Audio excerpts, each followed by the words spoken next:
We now shift focus to Iran. The protests have entered the third week. Rights groups claim that the death toll in Iran has crossed 640 and it is only mounting. US President Trump says that Tehran has crossed his red lines.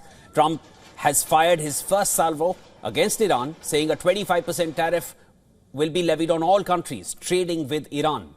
White House says diplomacy is preferred, but airstrikes are still on the table. Listen to this.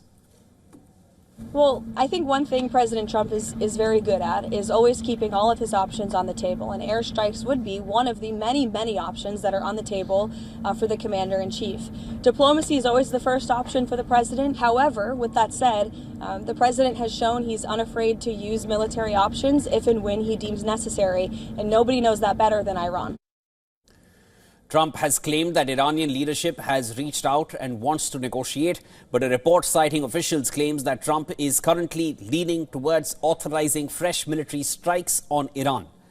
Wall Street Journal also reported that some aides are urging Trump to try diplomacy before a retaliation. A military strike on Iran should not be the first choice, is what they're essentially saying. And these voices are reportedly led by Vice President JD Vance. Trump is set to meet his national security team on Tuesday. He will be presented with a wide range of options. These include military strikes on government-related sites in Iran or launching cyber attacks and boosting anti-government accounts online.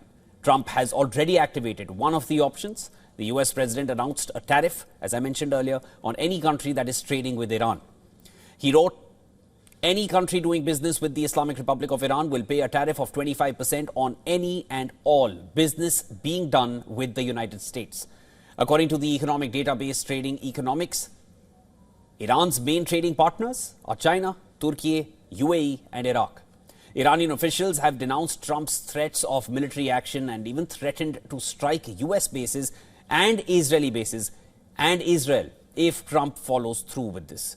Reports also say that Iranian Foreign Minister Abbas Araghchi has reached out to US Special Envoy Steve Witkoff. Axios, citing sources, said that the outreach seemed to be an effort by Iran to de-escalate with the US, or at least buy more time before Trump takes further steps.